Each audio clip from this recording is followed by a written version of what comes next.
Has Eunice joined? Is it Joy? Joy.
Good afternoon from West Africa, good evening from East Africa, and good day from all over the world.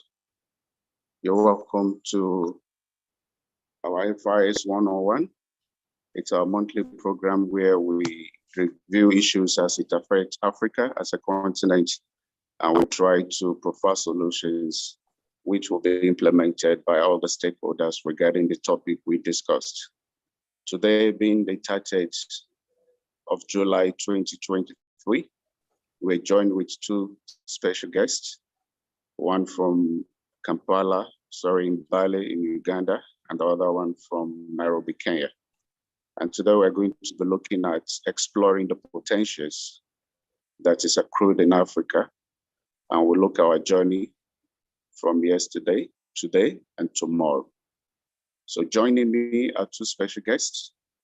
I would like to introduce the first guest.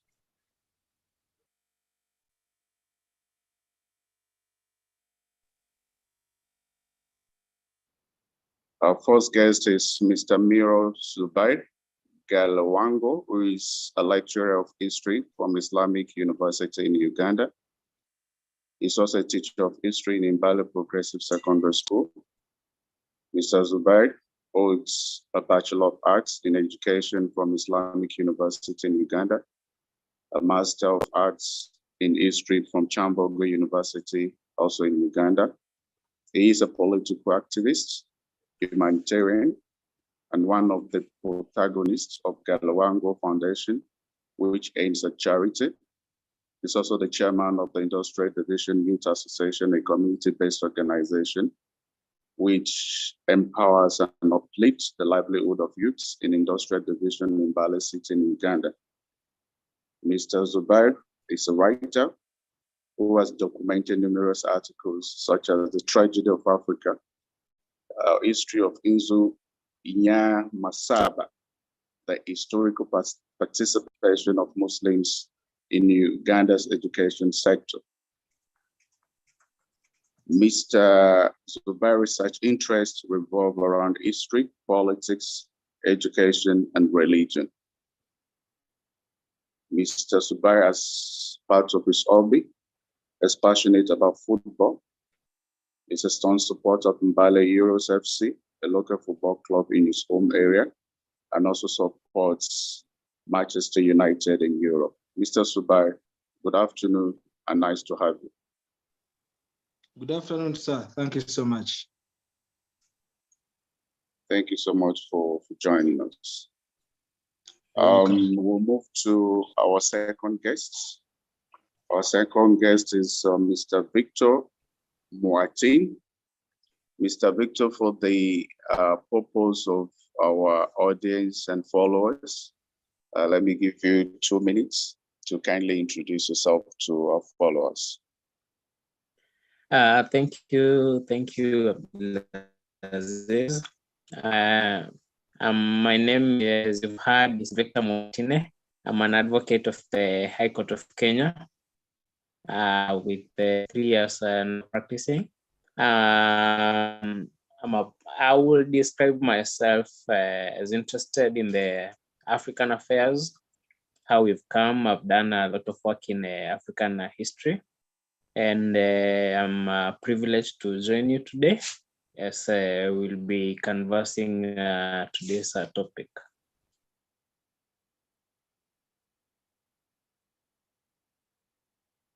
Thank you so much, Mr. Victor, for that wonderful introduction. Let me start with you, Mr. Victor. When we say yesterday, today, and tomorrow of Africa, what comes to your mind? What comes to mind for me, the researcher, you have to appreciate the evidence there is that there was a time Africa was more prosperous than the situation that we currently are in. Then we got into a dark period where slavery came in, eventually evolved into colonialism. And all the independence drives in the 1950s and 60s. And now in the 21st century, we have a new generation of Africans who, despite most of the countries still being third world, the rate of education is quite high. The level of technology is quite diverse in every region. So we find ourselves at quite a crossroads. How will we achieve the greatness of the past while still maintaining our familiarity to the new corporate system? And of course, without ever forgetting who we are as Africans.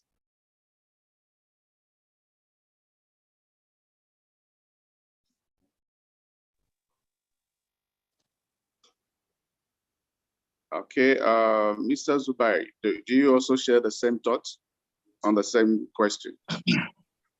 Yeah, the question was, when we say yesterday, today, and tomorrow, what do we mean? You know, when you talk about Africa, Africa is a continent that is rich in a lot of history. Just like Council has said, there was a time when Africa was great, and it has been documented in even the religious books. For example, the Bible, even the Holy Quran.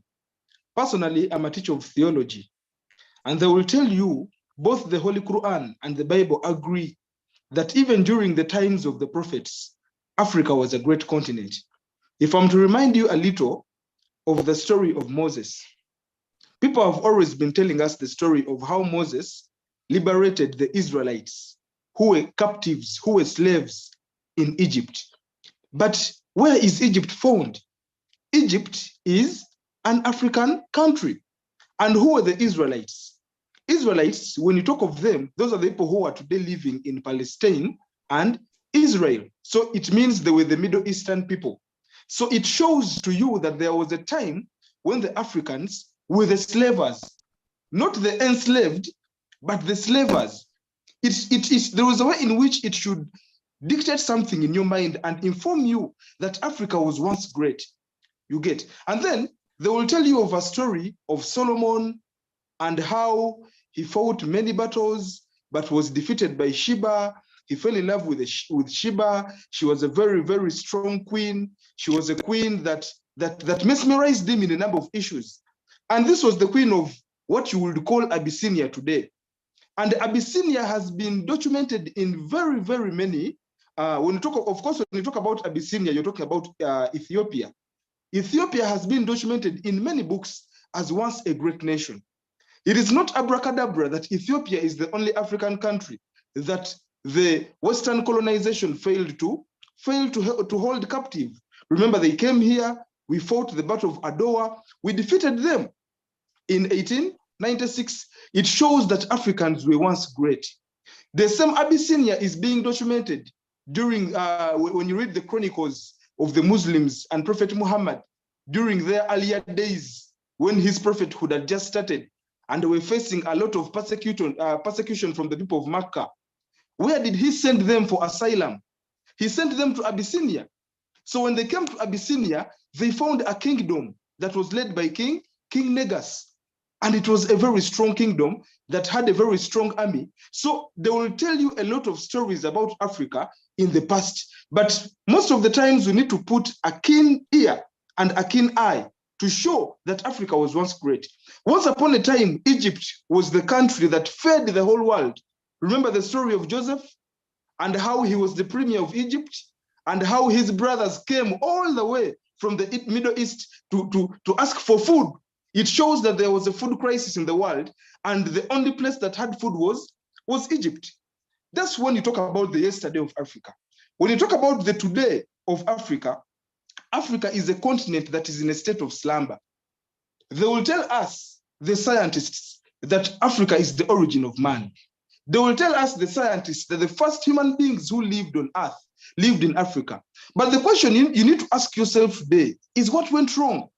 Why is it that a continent that was once great, a continent that was living in empires, you've heard about the Asante Empire, you've heard about the Mwenemutapa Empire. Here in East Africa, we had an empire that was known as the Chwezi Empire. In Africa, we were living in empires, while in Europe, they were still living in caves.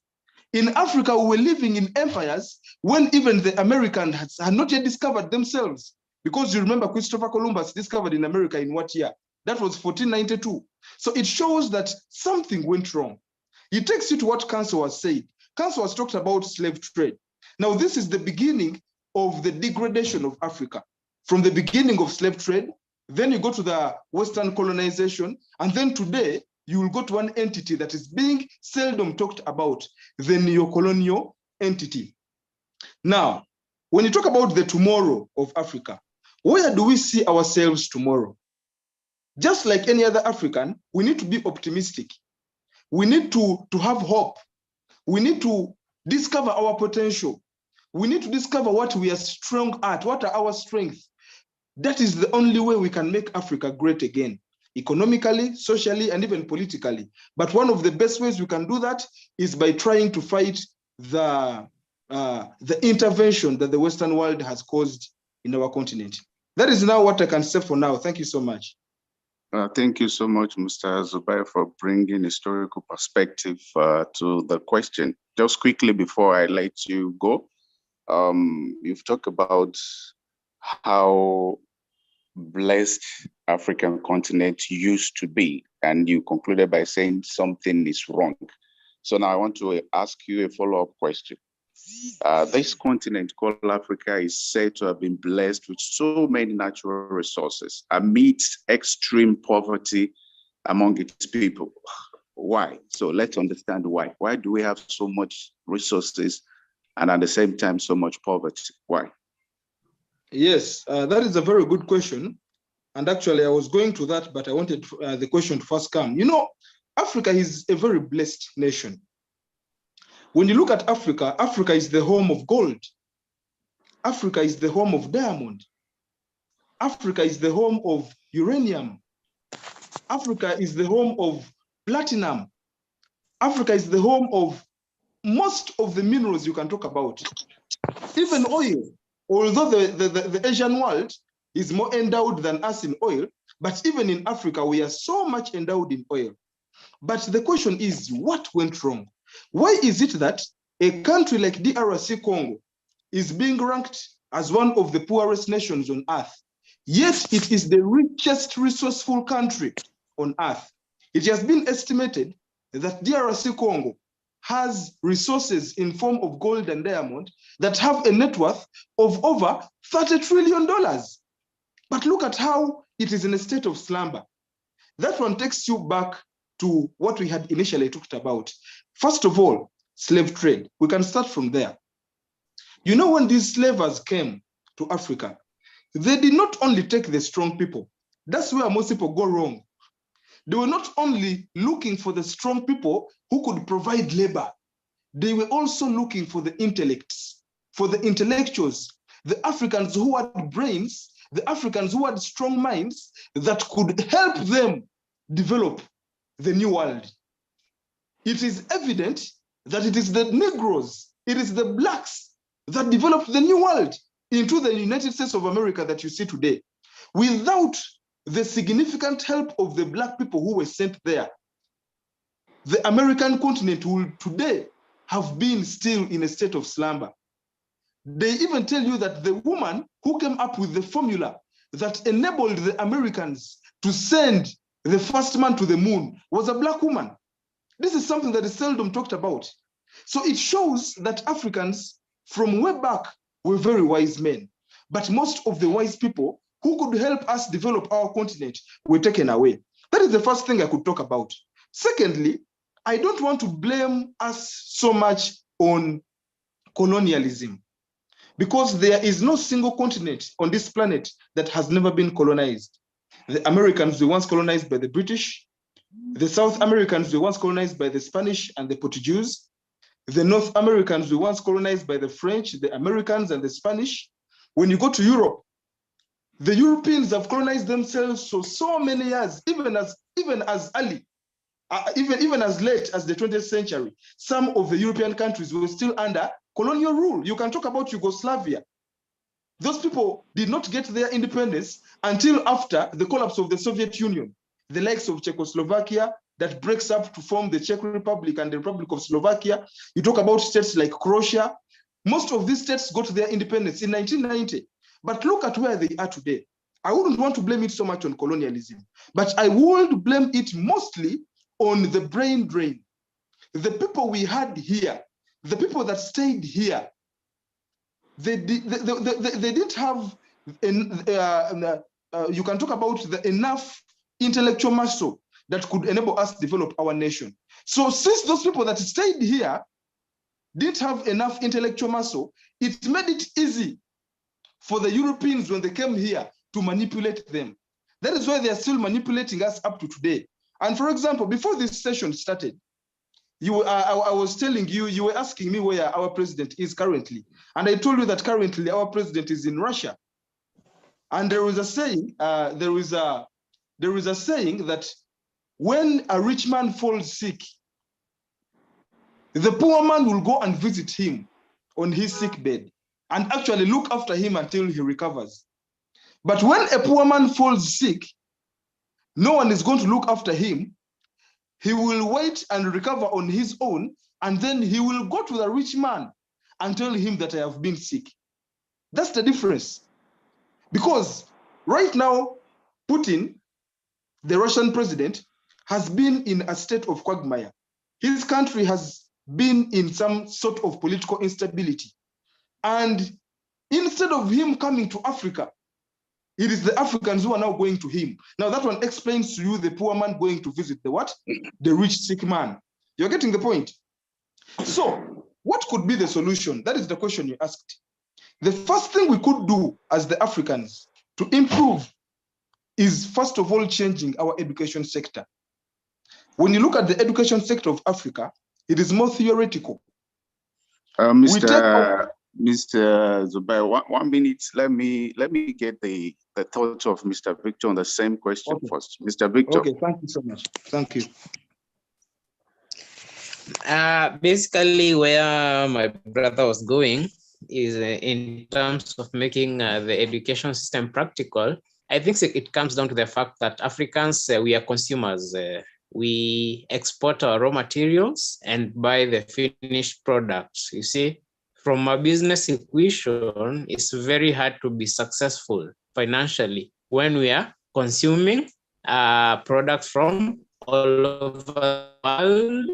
And so we are subject to global economy. If the dollar rises because we are so dependent on our imports, you see, our economy suffers. Our debt rises because the interest rates, they almost double or triple with each increase in dollar price, you see. But again, when you look at where we are as Africans, you see, I was reading about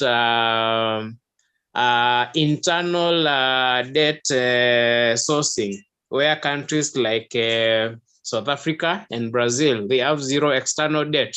And you see, we have to come to an understanding as Africans that we have enough people to market our products from.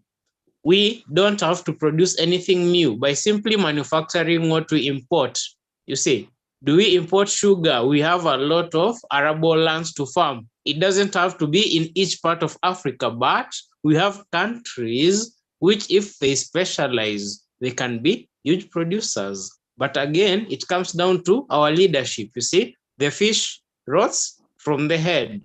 If our leadership is not visionary enough, I've read about Thomas Sankara, and in his time as the president of Burkina Faso, he led the country's reforms to be so much a producer that they eliminated their debt.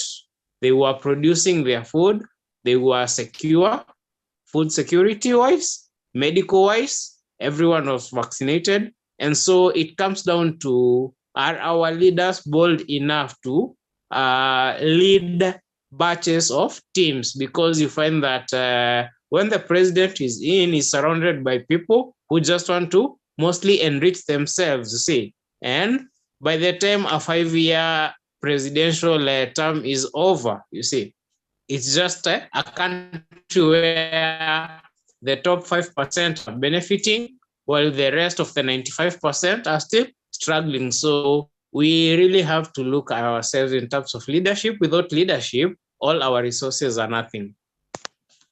Thank you, Mr. Victor. Mr. Zubair, you are a lecturer.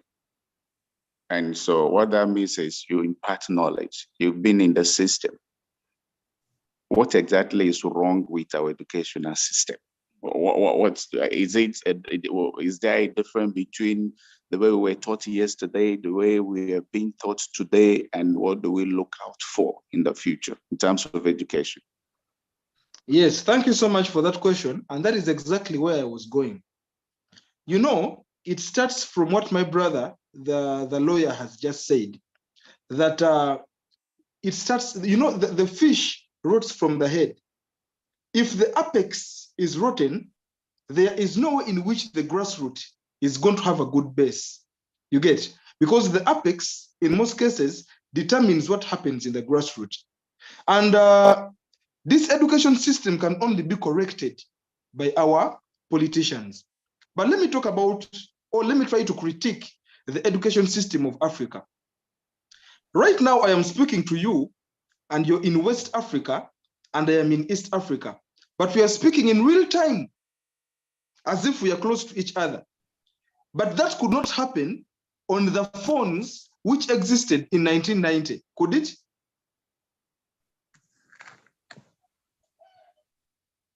That shows that the phones that existed in 1990 have kept evolving until the phone that I'm using right now. The televisions that we had in 1990 are different from the televisions that we are using today. The clothes, the materials that we had in 1990 are different from the clothes we have today. Everything has evolved apart from the education system. The way in which our grandfathers were taught is exactly the same way we are taught. There was a blackboard and students sat in a classroom about 40 or 50, and then one man went and stood in front of those students and taught them the same thing, the same way, expecting all of them to understand it, which is wrong. It is like a doctor entering into a ward which is full of 10 patients.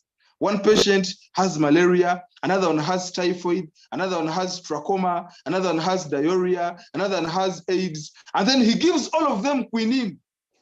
He's giving all of them the same medicine, but expects that medicine to work on all of them, and that is wrong. You know, as an educator, most of the times I am telling my students that what is education? Education comes from the word educe, and to educe does not mean to put in. To educe means to bring out. So a teacher does not only concentrate on putting knowledge in learners, and that is the education we have in Africa. A teacher is supposed to bring out the potential of the learners every time he enters the classroom. He is supposed to bring out their strength. He's supposed to enable them understand their weaknesses. He's supposed to make them realize what they're good at, realize their talents. Today in Africa, we have students or learners who study for 16 years in our education system and graduate without even acknowledging what their talents are, because we only concentrate on teaching the students how to define osmosis. But let me tell you something. We are no longer living in an era where someone is intelligent or someone is educated simply because they can define osmosis. I don't need to define osmosis in order for me to be intelligent. I can simply Google it because we have Google. You understand? So the education system has to evolve in a way that teachers help learners realize their potential. And that is exactly what is happening in the Western world. You know, we Africans, there are some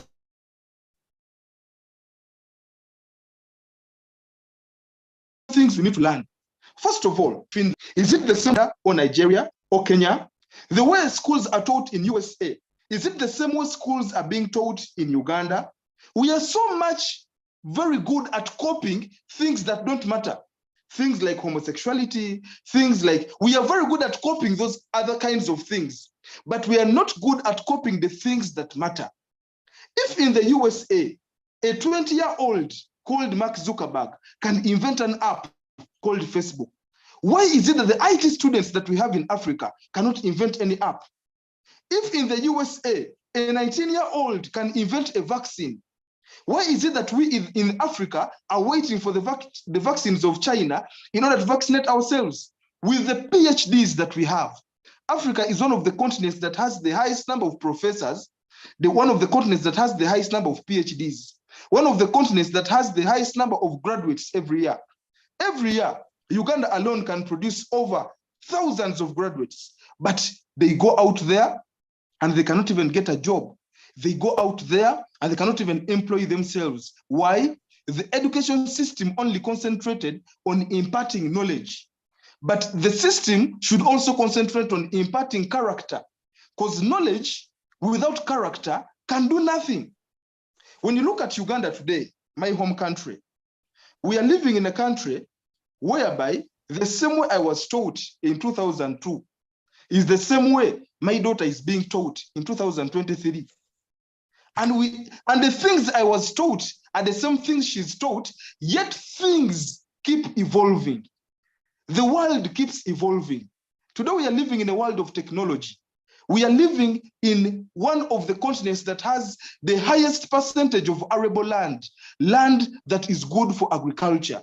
Why don't we concentrate on teaching our students how to grow crops that help us? Initially, the council said that Africa, we are, and these are words of a gentleman who was called, I think he was Ali Mazrui, whereby he said that Africans produce what they don't consume, and they consume what they don't produce. And he was right. We are very good at consuming things we don't produce, even when we have the capability of producing them. And we are very good at consuming things that we don't produce and producing things we don't consume. And that is wrong, but it starts from the education system. So until the day that we shall improve the system and make it in a way that we can not only impart knowledge, but we need to also impart character and bring out the strength of our learners, we shall still be in a state of slumber. Thank you so much. Thank you, Mr. Zubair. Mr. Victor, your colleague has touched on knowledge to character. Africa is rich with, cultural values that when you say Africans, you know that, okay, those people have, values. But today, things are changing. What is happening, Mr. Victor, to our cultural values? I think maybe we can say that technology having turned the world into a global village, it has been easy for our young people, our middle-aged people, our older people to adopt some practices or to warm to some practices practiced by other cultures, other races, and whatnot. And the Africa of yesterday was very distinct in cultural values, but you find us today growing up unable to speak fluently in our mother tongues, unable to participate in our rituals. But again, what we have to remember is that there are some things that can never change. Say, there are some values, they don't need to be said. They don't need to be, we don't need to dress the way we used to dress 200 years ago to be recognized as Africans. We and our Ubuntu culture, by looking out for each other, Black Turks are trying to come up with solutions that cover for every African, because probably by right now, a majority of Africans are living in third world countries.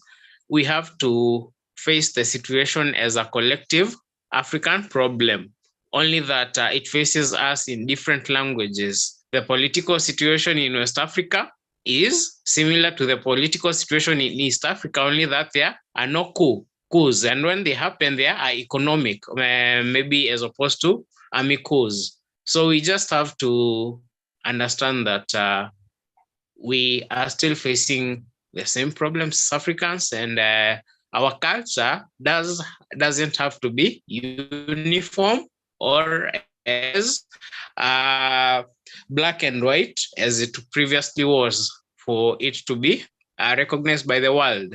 Just because we speak English doesn't mean we are Englishmen. You see, we can still speak English and do our things the African way. Mr. Zubair, you've heard from Mr. Victor. You agree with him, or? Yes, I actually agree with him. And I am against these people who always think that one of the, Africans, you're very good at focusing on things that don't matter and then putting less focus on the things that matter. We call it majoring on the minors and minoring on the majors. You find someone saying, I'm not going to speak English because it's a language of the colonial master. I'm not going to wear that shirt because it's the shirt of the colonial master. I am not going to, no, that's not what I said. The Americans today are the most developed nation on earth, but they speak English, which is not their language. English came from Britain. That did not stop them from developing. You get the point? When you go to the South American world, the biggest economy in South America is Brazil. But Brazil is a Portuguese-speaking country. Talk of economies like Belgium in Europe. Belgium is a Dutch and French-speaking country. So the language doesn't matter. The culture doesn't matter. I am actually one of the people who is against this thing of saying we need to get back to the roots. We need to behave how Africans used to behave in the past. We need to wear the back cloth. We need to wear, no, that's not what matters. Wearing the back cloth has no effect or impact on development. Development is only supposed to be a result of good decision making. It is high time Africans stop the blame game. We should stop this thing of saying we are in this state because of so and so. No, we are in this state because of us. Because the only person who can, recently one of the musicians, there was a musician called Kanye West. One time he was speaking, or I think it was the Piers Morgan show, and he said something very controversial, something that caused him a lot of trouble. He said the slave trade was a choice. And people became angry with him. But in one way or another, he might have had a point. Why? Who were the slavers? The slavers were our indigenous African leaders themselves. Our kings are the ones who sold off their own subjects to the Portuguese in West Africa. In fact, in some states in West Africa, the Portuguese didn't even go into the interior. They stopped on the coast, and the job or the work of bringing the slaves from the interior was entirely done by the Africans themselves. The oil empire could go into war with the kingdom of Dahomey. Whoever defeats the other takes the slaves and sells them to the Portuguese. You understand? So at the end of the day, we Africans have a stake in this. We Africans have played a role in the problems we are facing, and it is only we the Africans who have to play a role in bringing ourselves out of that state. Thank you so much. Thank you so much, Mr. Zubair. Mr. Victor, some people are of the view that Africa is really doing great in terms of infrastructure. That if you look at the history of the yesterday and where we are in today, we've transformed exceedingly. Do you agree with that kind of statement, Mr. Victor? Physically, when you look at the infrastructure, we are really developed as a continent. The issue of the Western loans and Eastern loans notwithstanding, we really have some serious structures in the continent. We have some really advanced cities. Of course, countries like Rwanda are leading the way, which are almost first world. Technologically, too, we really have a relatively stable infrastructure. I think for the first time in a very, very long time, the continent is in a good position to really expose itself. And this maybe has come out mainly more in the arts and the sports industry, whereby the continent has really put itself on the map in various genres. But again, when you look at even educationally, literally, we have been having some serious writers in the past century. We still have upcoming thought provokers. So if we look at where we are compared to maybe 100 years ago, 200 years ago, or maybe our exposure to the continent, our ability to put ourselves out there, I think we are at the best possible situation despite all the challenges of war, disease, corruption, and all that. Thank you so much, Mr. Zubair. You share the same thought? Yes, I absolutely share the same thought. Africa has developed over time. Although sometimes our development is a little temporary. Our infrastructures cannot stand the test of time. When you look at some of the infrastructures that were constructed by the Egyptians thousands of years ago, some of them, when you go to Egypt and you see those infrastructures, you will imagine they were constructed yesterday. Yet some of them have existed for over 1,000 years. But when you look at some of the infrastructures we have in Africa, they can't stand the test of time. For example, the roads. Look at the roads that we're constructing in Africa. We are constructing roads that have just one layer of tarmac. Someone constructs a road, and in just 1 year, we are having potholes. We only have to improve in that regard, but that should not make us deny the fact that we as a continent have developed in terms of infrastructure.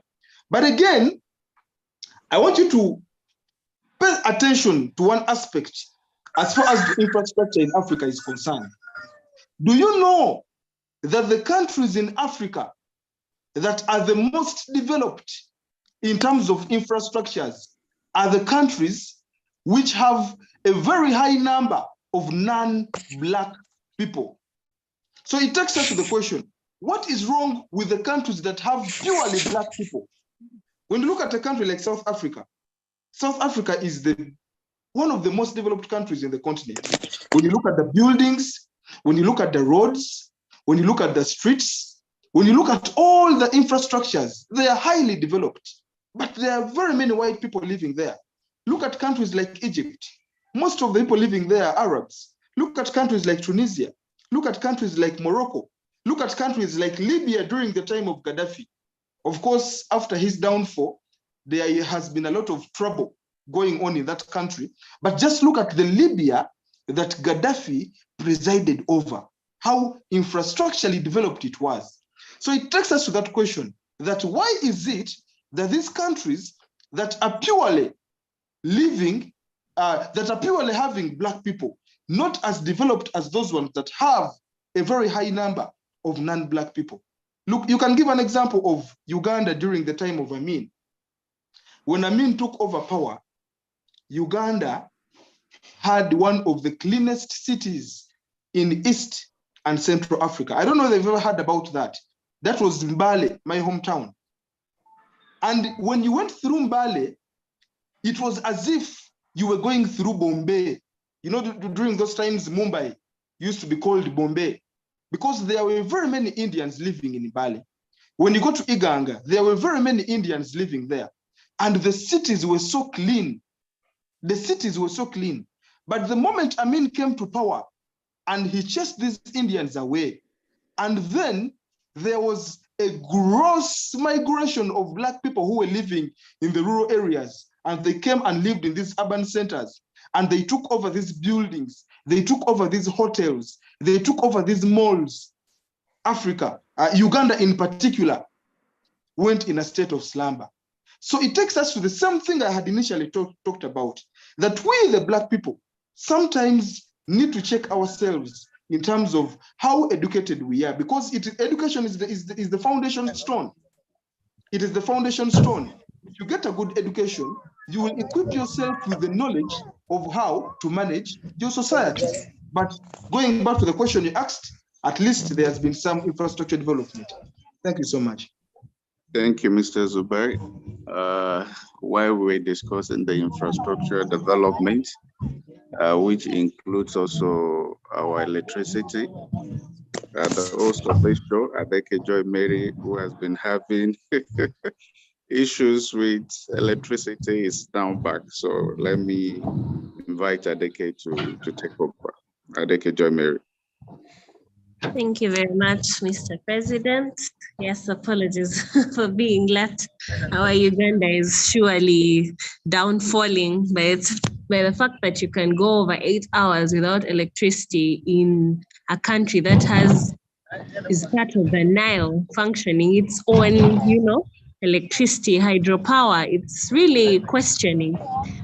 And Mr. Zuberi, you were saying that, yes, back in the day, in the time and era of the late former president, Idi Amin, we had better facilities. If you look at our current healthcare system, would you say that the yesterday healthcare system is better than the one of today? What would be your view?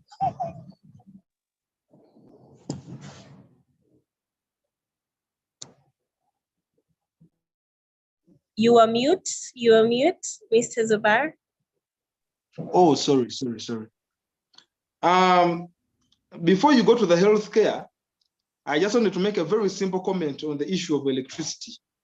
You know, Africa is endowed with a lot of water bodies. We are surrounded by oceans. And Uganda in particular, how many lakes do we have? We have Victoria, we have Choga, we have Albert, among others. And we are very, we are one of those countries that have been endowed with hydropower or hydroelectric power. But at the end of the day, the megawatts we produce are very, very small. You know, Africa as a continent combined produces around 400,000 megawatts of electricity, which means that USA, one country alone, which produces over 1.5 million megawatts, produces more electricity than the whole continent of Africa. Yet we are the ones that have the water bodies. So it is really, really a very concerning issue. And it's just a simple comment I wanted to make. Now, going to your question on the issue of the healthcare, you know, taking you back a little, there is something that is seldom said. We, the Africans, are the fathers of medicine. We might not be the fathers, or we might not be the fathers and mothers of modern medicine, because modern medicine comes from the Asian world. The father of modern medicine is a man called Avicenna. And Avicenna was an Arab guy who was called Ibn Sina. Actually, the word medicine comes from his name. So you realize that we, the Africans, before the invention of this modern medicine, we had our local medicine. We had our local herbs, and they were very, very frequent. Just yesterday, I took a herb, and whatever pain I had, I'm not having it anymore. And the herb was just at 1,000 shillings. So it shows, and even Miss Adeke, when you go to your village, you realize that 90% of the elderly people are medicine people. Each of them is a doctor in a certain way. You know, our grandmothers, they are not people who have always been going to the hospitals for this. Someone has small malaria, they go for medicine and what. Anyway, putting that aside, when you look at the healthcare system that we have in Africa today, it is a little developed compared to how it used to be in the earlier administrations, the post-independence administrations, but that should not make you believe for any single moment that we are in a good state or in a good medical state. We are not, because our politicians, from the president to the ministers to the members of parliament, when they fall sick, they fly out of the country. They're not taken to Mulago Hospital, neither are they taken to, okay, some of them are taken to Aga Khan Hospital in Kenya, but most of them are taken to India, some of them are taken to USA and Europe. What does that tell you? It tells you that we are still in a state of slumber as far as the healthcare system is concerned. And this healthcare system is evident when the COVID-19 hit us. We were hit by COVID-19, but a continent that has very many medical doctors could not produce a single vaccine. We had to wait for vaccines from Asia and USA. That one informs you a lot about how we are. And even when you look at the infrastructures, some of our hospitals are just buildings. There's no medicine. It is caused mostly by the corruption of some of our governments, whereby the government officials embezzle funds for their personal.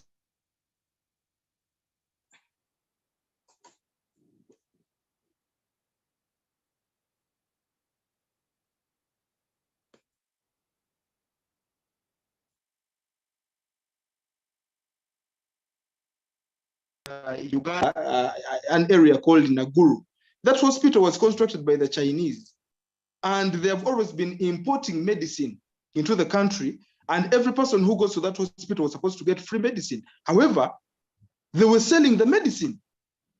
You go to a hospital and you're buying medicine, yet it is clear that on the wrap of the medicine you've bought, it is written for free, but you're buying it.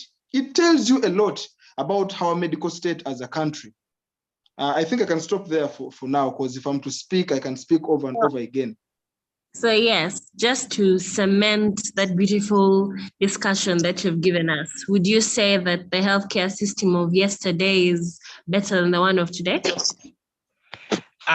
Just to add on what my brother has just written, I think we are extremely spiritual or superstitious. That's what I'd say. When it comes to the healthcare industry, our belief system is our biggest hindrance. I think for many of us, we've grown in jobs where we trust more in God, in medicines than in science.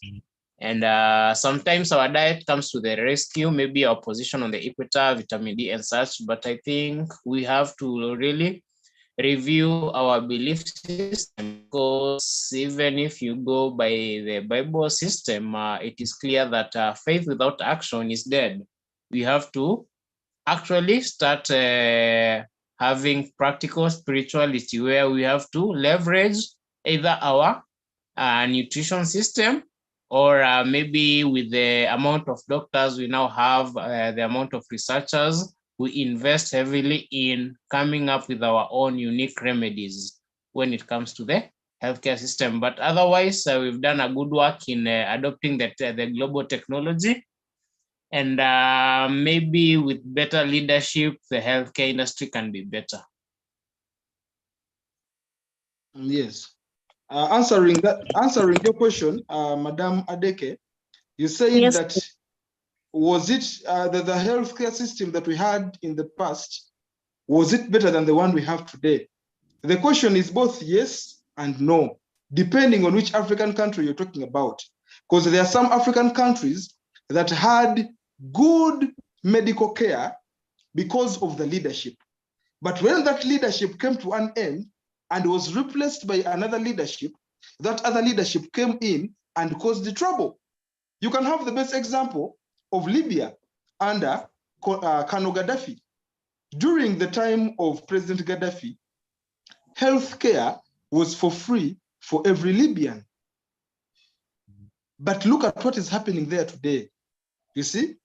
And when you look at some of the, which other country can I give as an example? You can even talk about Congo as a country. Congo improved a lot during the time of Kabila, but it was in a state of slumber. Actually, we used Congolese, some of them used to bring their patients to Uganda, because during that time, Amin was in power here, and I think it was Mobutu, or I think it was Moise, what was his name? Joseph Kasavubu. But they were in a very bad medical state in that country.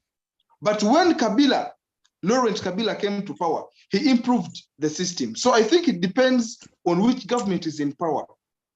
When you look at Rwanda has evolved over time, and even the medical sector has evolved. Because yes, today, you're saying something? Yes, it surely has. Though I don't know if it's, of course, to an extent, it is affiliated to the sector of politics and who is in power. But nonetheless, I think there are very many factors that are in play. And talking about politics, Mr. Martin, I think you are very, excited about such a sector. So if we're to say in terms of political awareness, participation and contributions to global politics, is the Africa of today better than the one of yesterday? I think due to the information age and technology, the average African is politically aware. However, the problems comes in equating how our political awareness is really helping us, you see.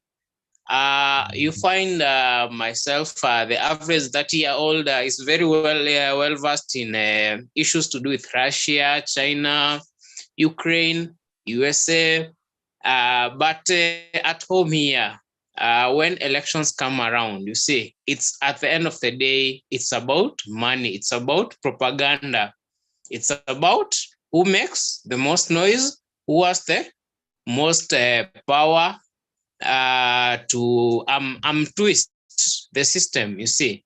So as much as we appreciate our current political awareness, is it helping us? What amount of change, what impact is it making on our societies?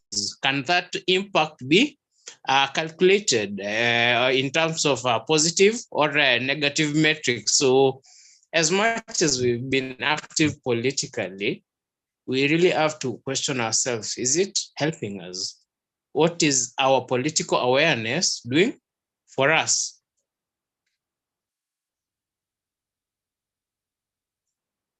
Oh, yes, surely.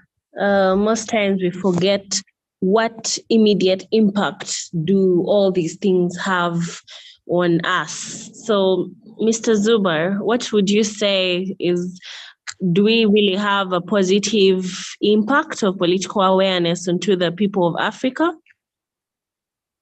There is a wise saying, I think it's from Malcolm X, whereby he says that 1% controls this world and 4% are their puppets. 90% are sleeping, but 5% are awake, and they are trying to wake up the sleeping 90%.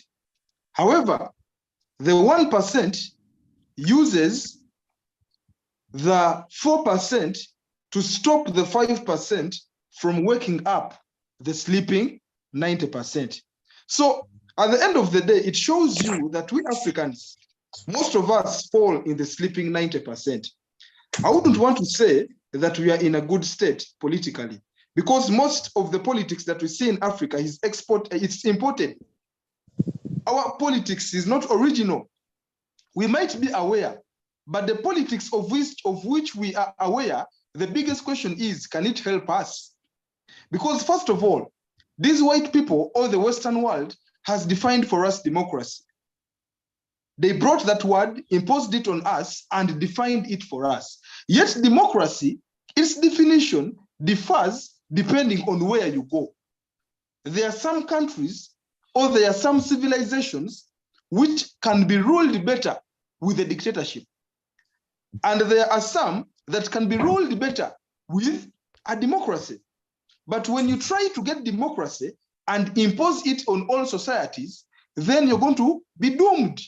For example, Africa, before the coming of the white man or the colonial masters, we were organized in kingdoms. Most of the people who came and colonized us were also kingdoms. But when they were giving us independence, they imposed the republicanism on us, and yet for them, they remained kingdoms. And what the question in point is Britain. You realize that it is causing us a lot of trouble. Most of the political rivalries, most of the political unrest that we have in Africa is being caused by that democracy that was imposed on us, that involves multi-party systems, which have divided people along tribal lines. It involves term limits, whereby someone rules for 5 years and they're supposed to be ousted. It has involved elections, periodic elections. This does not work everywhere. When you look at a colonization like North Korea has been ruled by one family for years, but it's one of the most developed nations on earth. Look at China. China is a totalitarian state, but it's one of the biggest economies in the world. Look at Russia. It is a totalitarian state, but it is one of the biggest economies. So in my position, we as Africans have become aware over time, but our awareness is not significant to us because the things of which we are aware are not the things which we are supposed to be aware of. Only if we can improve on that aspect, we shall improve politically. Thank you.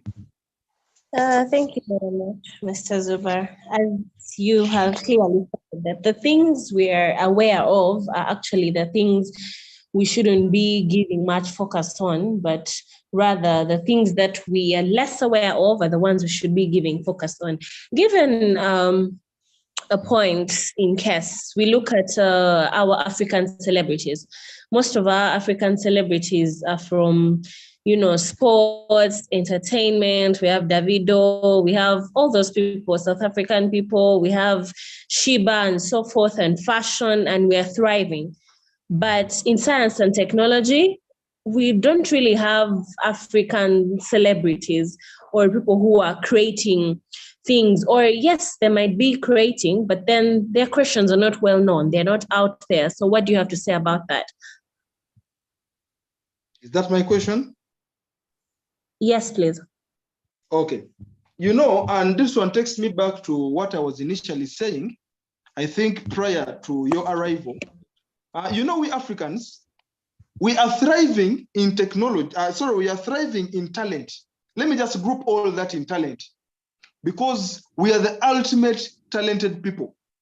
When you look at football, just recently, the French team was from playing a final of the World Cup, and it was full of Black people who you would initially call Africans, because even when you listen to their names, these are people who have just migrated to France.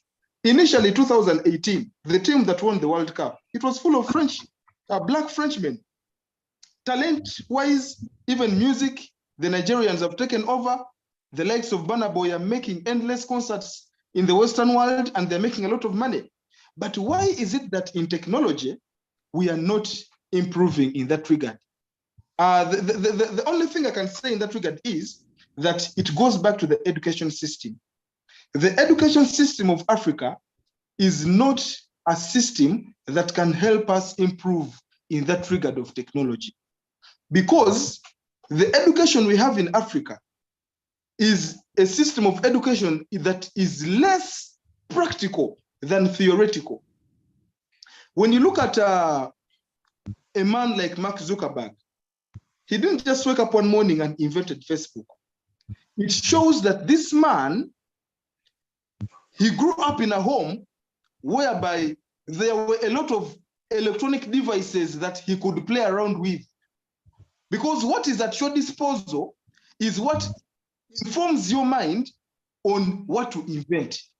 You get the point? If you don't have computers at your disposal, you don't have laptops at your disposal, you don't have a lot of things that cannot invent an app like Facebook.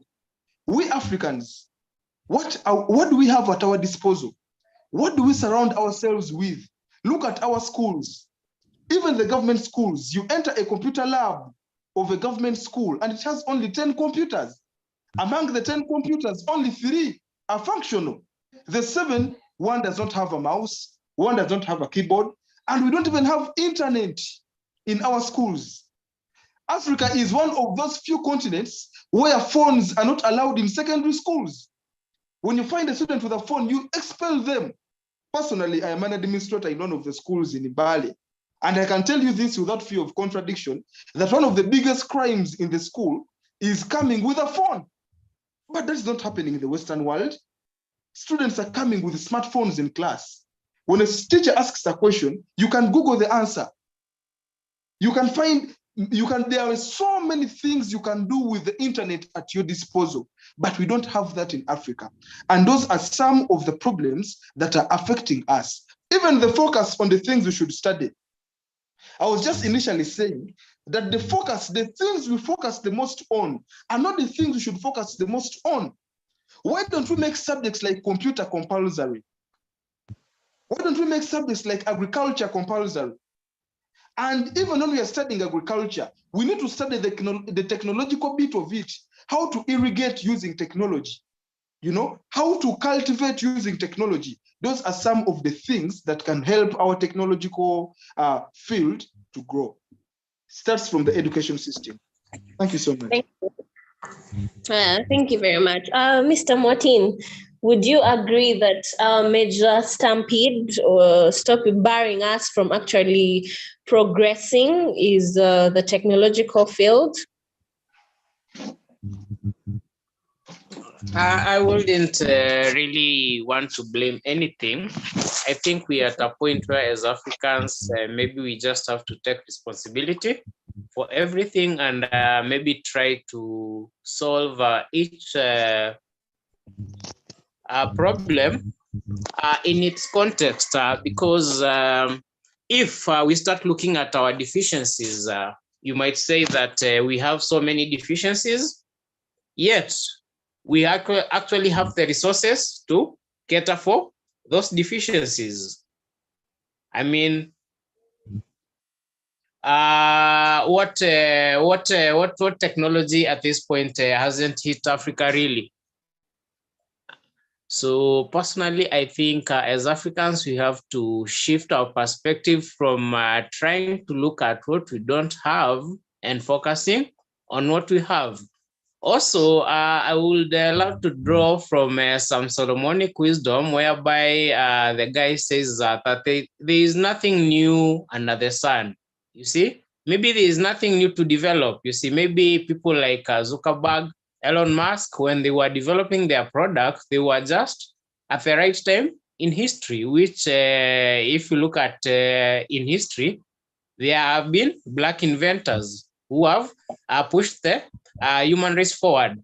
So I think at the end of the day, we just have to be in the present. We use what we have, and that calls for a lot of creativity, improvisation, and cooperation. But I think if we are really committed, even if it takes a long time, I think we are going to get there.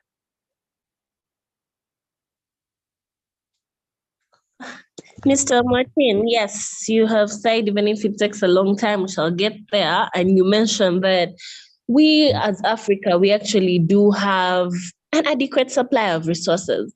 And to make it more interesting is that these resources are natural. We don't have to, modify a lot and so forth. So notwithstanding our population and resources, we are not part of the decision makers in the global politics. Why is that so?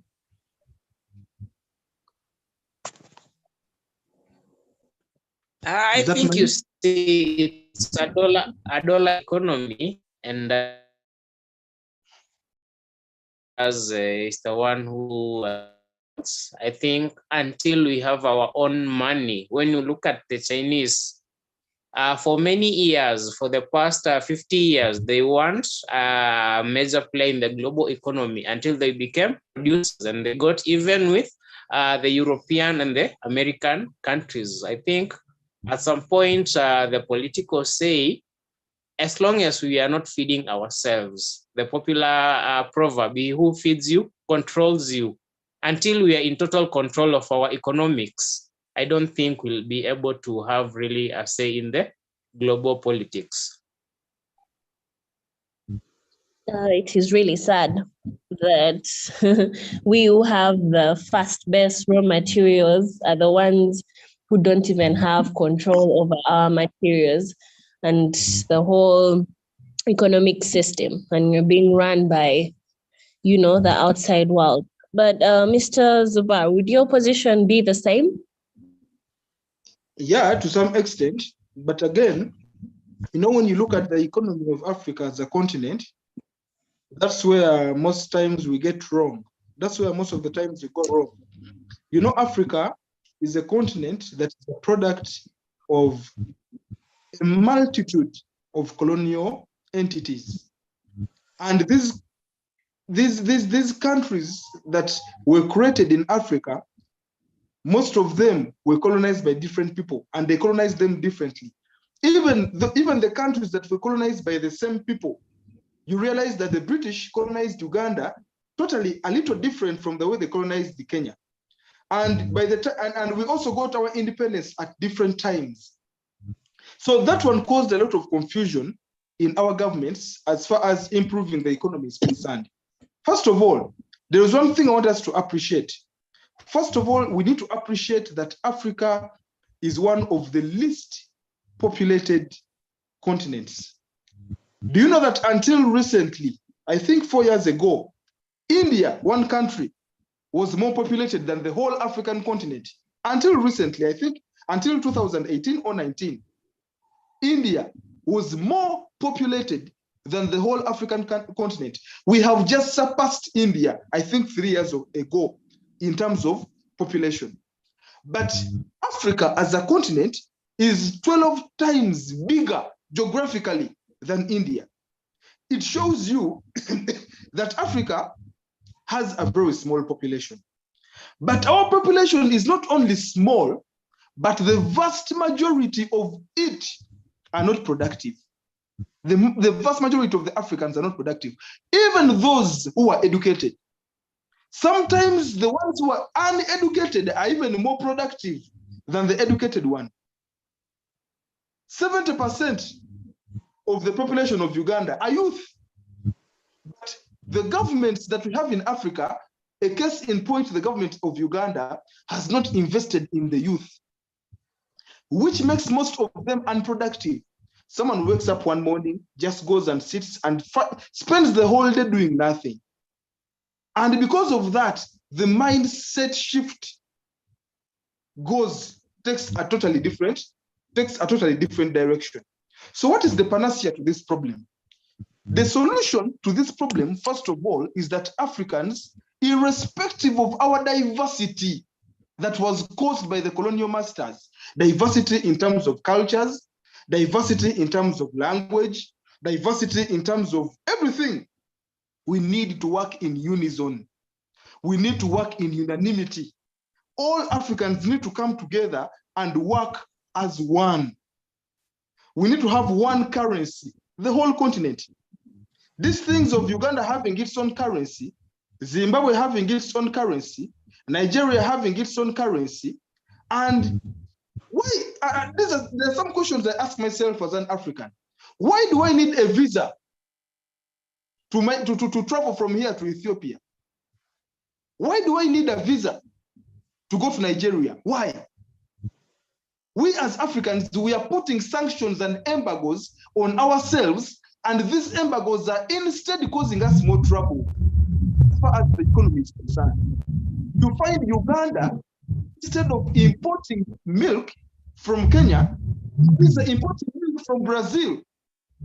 You find Tanzania, instead of importing eggs from Cameroon, there is importing eggs from Argentina.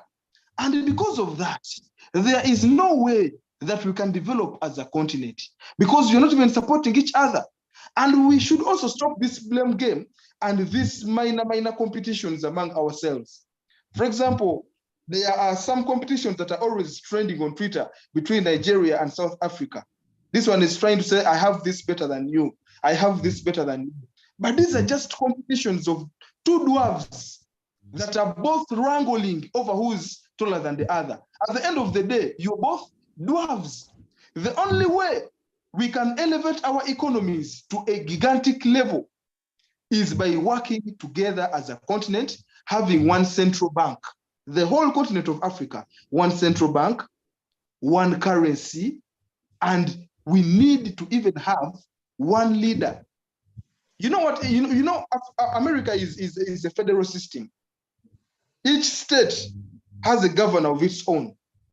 But at the end of the day, all these governors are subservient to Washington. We can also build that in Africa. What's the problem with it? That is the only way we can improve on our economy as a continent. Thank you so much. Thank you very much, Mr. Zuber. I think you have actually, you have provoked my next statement. I was going to say, what general advice would you give on how to make Africa great? But clearly you have given it, unless you can just in one statement, just make an addition on the advice you'd give to Africa as we conclude. Okay, the advice that I will give very many views, but I think in the matter of time, let me just give one view, and it falls in the political sector. Africans, we need to stop the problem, for lack of a better word, let me call it a challenge or a problem of populism. Because all the economy of whatever nation you're in is determined by the politics at play. And the politics at play in Africa is suffering from a problem of populism. You know, I'm a reader and I've read the book of Plato. He wrote a book called The Republic. And the Republic has so many volumes, but in volume 3, he talks about the state of utopia, and he also talks about how it is against the problem of populism. That populism is one of the biggest problems that can cause the downward mobility of a country. What is populism? Populism is this thing of going by the majority or going by the crowds, what the crowd is doing. Uganda in particular, my home country, we are living in a country whereby we vote politicians into power, not because of their ideas, but because of the crowds they pull. We have this mindset of thinking that simply because someone can pull a crowd, they can lead. Those two things are different, fundamentally different. Someone is a musician and they are capable of pulling a crowd because they're a musician, but can they lead? Someone is a footballer, give the example of Liberia, and they can pull a crowd because they're a footballer, and people will vote them because they're a footballer. But the fundamental question of the day is, can they lead? In Africa, we vote people who make the most noise on the streets. But when they make those noise, when they're still in the opposition, the moment they join government, they are also the people who make the worst mistakes. And that one is all caused by populism. Why? We, the society, are the fabric that creates the leaders. The leaders that we send to parliament are a clear reflection of the societies they come from. You cannot say that someone is corrupt and the people he has left in his constituency are not corrupt. It's impossible, because that is the society that molded him into that person that he is. So at the end of the day, how can we improve our societies? We can only improve our societies by improving the education sector. And when we improve the education sector, that is how we shall produce better leaders. And in the process of producing better leaders, that is how we shall improve the economy. It starts with the leadership. Thank you so much. Thank you very much, Mr. Zubar. Mr. Martin, what general advice would you give on how to make Africa great?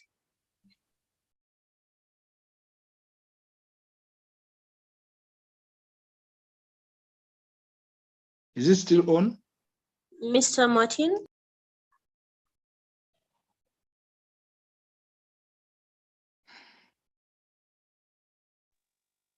I think both Mr. Victor and Madeke are having issues with the network. Just a few questions that we've had from our followers. We've been receiving questions, so in the interest of time, there was some questions. Okay, Adeke is back. There are some questions that are sent for Mr. Zubar, so if Adeke can take that. Yes, there are a number of questions. I think Mr. Martin had some difficulties. Mr. Zubar, there's a question that says, you are from Bale and a Muslim. Do you have Islamic solutions to the choice of leaders? If you could answer these questions briefly in under 30 seconds, that would be nice. Yes, the Islamic solutions are already there. Actually, most of the people who have been leading Bale, most especially in the mayor role, LOC3, industrial division, most of them have been Muslims. And even the current MP of Mbale, I think Karim Masaba, is a Muslim. So the options are always there, and let's try the ones that are there currently, because most of them are Muslims. The mayor of Mbale is a Muslim, the mayor of Industrial City Division is a Muslim, and even the MP of Mbale City is a Muslim. So let's try those and see. If they don't do what they're supposed to do, we shall see what happens in the next election. Thank you. Okay, I think there's another. Libya was not also colonized in addition to Ethiopia. My question is, how can we make our educational system better and create opportunities? Yeah, the only way we can make, it starts, even if we discuss these things at the grassroots, when the people at the apex are not paying attention to them, nothing can be done. It starts from the head. It starts from the Minister of Education. It starts from the Parliament. It starts from the executive. And these are all institutions that are very, very, very important as far as improving the education sector is concerned. You know, I run a school in a directorial role. I happen to be one of the managers of Mbale Progressive School. But Mbale Progressive as a school cannot wake up one morning and make its own curriculum. We cannot wake up one morning and make our own syllabi of maybe history or geography or what. We have to follow the national curriculum. We have to follow the national syllabus. So at the end of the day, these national curriculums and syllabuses and all those kinds of things are determined by the leaders who are at the Ministry of Education. And today, we are trying to develop something that is a new curriculum, and our new curriculum has brought in a few things that are very important. One of those few things is, for example, the time. Initially, we used to study from 6 in the morning until maybe 6 in the evening, or even 5:40 in the evening. But the time of studying has been reduced. In USA, the students go to school at 9 in the morning, and by 4, they're leaving school without having useless things like preps, morning preps, night preps. In Africa, Uganda in particular, our young kids of 5 years old, 6 years old, by 6 are in school. By 6 in the morning are in school. And they spend 12 hours in the school because they are going back home at 6 in the evening. Some of our children even come back home at 7 in the evening. By the time they come back home, they have a very big bunch of homework. You've spent the whole day at school. You've come back with the homework. You're going to spend 2 extra hours at home doing homework and sleep for around 4 hours. And the next day, the same thing repeats itself. That is not education. It is too exhausting. What kind of mind can do that? So at the end of the day, we Africans need to reduce on the content we study. Let us study content that matters. There are some things that need to be scrapped off from our syllabuses because they don't matter anymore. We need to study things that are affecting our societies today, things that involve we and our communities. Let's give an example of geography. How does me studying the Canadian prairies benefit me? How does me studying the 5 islands of New York, Manhattan, Bronx, Queen, Long benefit me? A typical African student who lives in Mbale, who studies geography, cannot draw the map of geography. Cannot draw the map of Mbale, but they can draw the map of North America. You cannot draw the map of Soroti, probably where you come from, but you probably can draw the map of New York, but you are an African living in Soroti. So these are some of the things we need to put concentration on. What are we studying Napoleon for? Okay, he was a good leader. He led well. Our leaders can borrow a leaf from him, but let him be studied by those who want to be leaders. Me who wants to be a footballer, what am I studying Napoleon for? So at the end of the day, we need to refocus our education, decentralize it, and remove that diversity out of it. That is one of the best ways in which we can improve our society. Thank you so much. Thank you, Mr. Zubar. I got information from Mr. Martin that he had to urgently leave because of some issues, but we do thank him for joining us for the time that he has and contributed to this session and sharing with us the knowledge that he has with the whole world at large and all those who are tuning in. At this juncture, I would like to invite the president of FIS, Mr. Abdukarim Aziz, to give us a vote of thanks. Mr. President, you're welcome. Thank you so much, Madam Adeke Joy Mary. To Mr. Victor in absentia, we thank you so much for your time, for sharing your thoughts, for your experience, for your exposure. We appreciate that a lot. And we hope that in our subsequent programs, once we invite you, be able to also attend and share your thoughts. To Mr. Zubair, thank you so much for giving every point an historical perspective. It makes it more comprehensive. And I'm sure followers have, had a lot of, points that they're taking home. And we just hope that our leaders will pay attention to some of these recommendations, especially within the educational sector.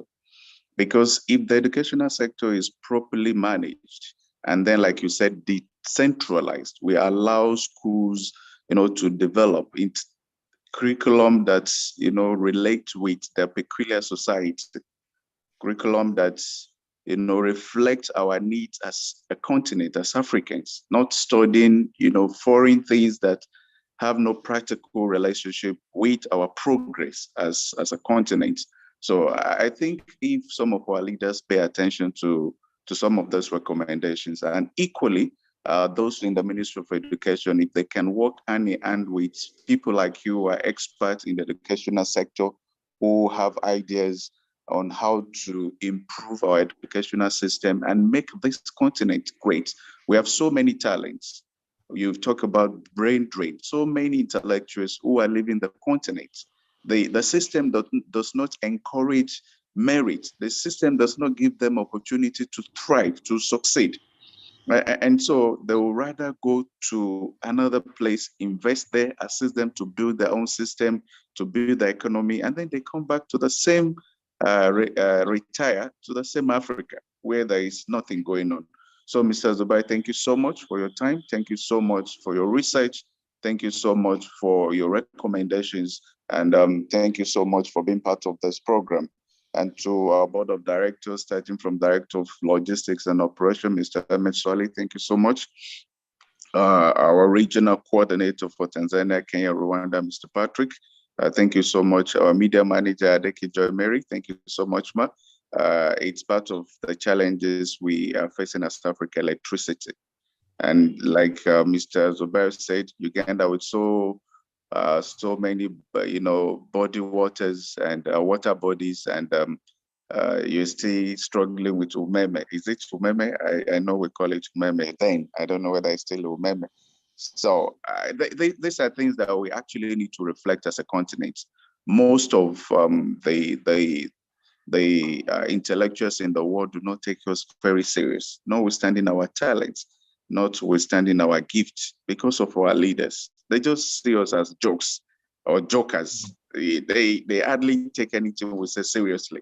And so it is high time Africa takes its right place in the world politics, in making decisions.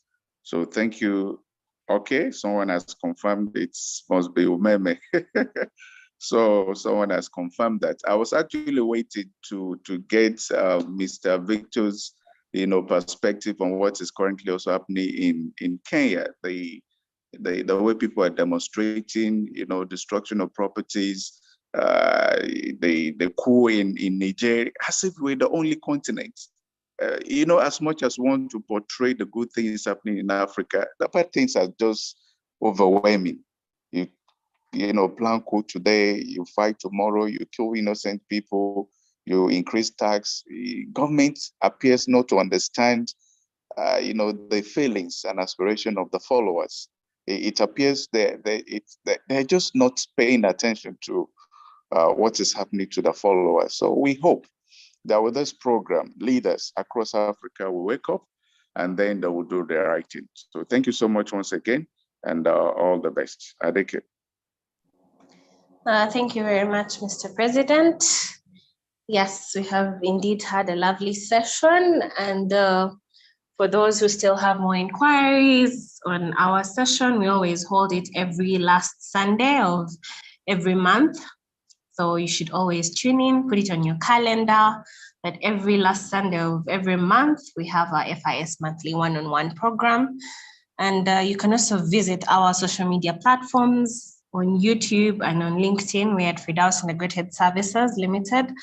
On Instagram, we're at Firdaus_Integral1. On Twitter, we're at Firdaus Integral1. And our official website is www.FIS integrated services limited.com. And also next week, we shall be having our East African Summit that is being head by our regional coordinator, that is for Rwanda, Kenya, and Tanzania, Mr. Patrick Mema Mumo. So next weekend, still tune in because we have hot content for you all. And this is not just hot content, this content is bettering our Africa. And it starts from you, it starts from you, it starts from me, and that is how we are doing it. So, and also, Adeke, before you end the show, I also want to invite Mr. Zubair to be part, so even just as an observer. The one for next week is the East African Community. It's the 3rd edition of our East African Community Conference, and it's going to be online. We're going to share the link with you, and we hope that you're going to be part of that discussion as we look at, the East African specifically now, to see whether there's something we can bring out, and then we can use the East African template for the entire African continent. So we hope that you create time and then join us next week. Yes, Adeke. I'll be there. Thank you so much. yes, that is great. We'd be happy to have you. So everyone have a lovely afternoon and a blessed week as it has come to the end of our